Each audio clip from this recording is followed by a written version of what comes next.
কেমন আছো বন্ধুরা? ছোটদের পুরাণ কথা চ্যানেলে সকলকে স্বাগত।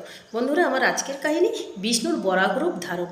হিরণ্যাক্ষকে বধ করার জন্য বিষ্ণু বরাহরূপ ধারণ করেছিলেন এবং হিরণ্যাক্ষকে বধ করার জন্য তিনি কিভাবে ভোলা মহেশ্বরের সাহায্য নিয়েছিলেন সেই কাহিনী শোনাবো আজকের। হিরণ্যকশিপুর দাদা হলো হিরণ্যাক্ষ। প্রচণ্ড দুর্দান্ত রাক্ষস। সে এতটাই দুর্দান্ত, সে স্বর্গরাজ্য অধিকার করে নিল। সে স্বর্গের দেবতাদের তো স্বর্গ থেকে তাড়িয়ে দিল, চন্দ্র সূর্যকে মহাশূন্য থেকে নামিয়ে আনলো। তারপর মর্তে এসে সমস্ত রাজাদের পরাজিত করে তাদের রাজ্যগুলো তার ছেলেদের মধ্যে ভাগ করে দিল। তারপর পাতালে প্রবেশ করলো। পাতালে প্রবেশ করে সমস্ত নাগকুলকে ধ্বংস করে দিল। বাসুকীর ফণা কেটে দিল।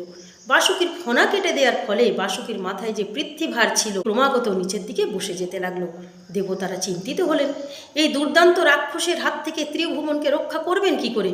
তারা গেলেন বিষ্ণু নারায়ণের কাছে। বিষ্ণু নারায়ণকে বললেন, আপনি এই দুর্দান্ত রাক্ষসের হাত থেকে ত্রিভুবনকে বাঁচান। তখন বিষ্ণু হিরণ্যাক্ষের কাছে গেলেন। গিয়ে তিনি হিরণ্যাক্ষকে তার চতুর্ভুজ রূপ দেখালেন। হিরণ্যাক্ষ অবাক হয়ে জিজ্ঞাসা করলো, আপনি কে? এ আপনার কেমন রূপ? তখন ভগবান বিষ্ণু বললেন, আমার এই রূপ দেখে তুমি মুগ্ধ হয়েছ? তাহলে আমার দেহের মধ্যে তুমি লীন হয়ে যাও।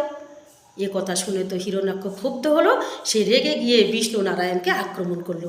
বিষ্ণু নারায়ণের সঙ্গে তো তার প্রবল লড়াই শুরু হলো। কেউ কাউকে হারাতে পারছে না। বিষ্ণু নারায়ণ দেখলেন যে শিবের অস্ত্র ব্যতীত এই দুর্দান্ত রাক্ষসকে বধ করা যাবে না।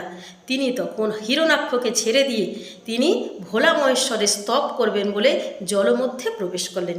জলমধ্যে প্রবেশ করে তিনি নিজের জানুকে শিবলিঙ্গ মনে করে স্তব করতে শুরু করলেন। দীর্ঘদিন তিনি শিবের স্তব করলেন, কিন্তু ভোলা মহেশ্বর বিষ্ণু নারায়ণকে আর দেখা দিলেন না। তখন বিষ্ণু নারায়ণ ঠিক করলেন 108টি পদ্ম দিয়ে তিনি শিবের অর্চনা করবেন। বন্ধুরা, আজকের এই পর্যন্ত। পরের দিন বলবো এর পরের অংশটুকু। আজকের কাহিনী কেমন লাগলো তোমরা লাইক কমেন্টস করে দিও।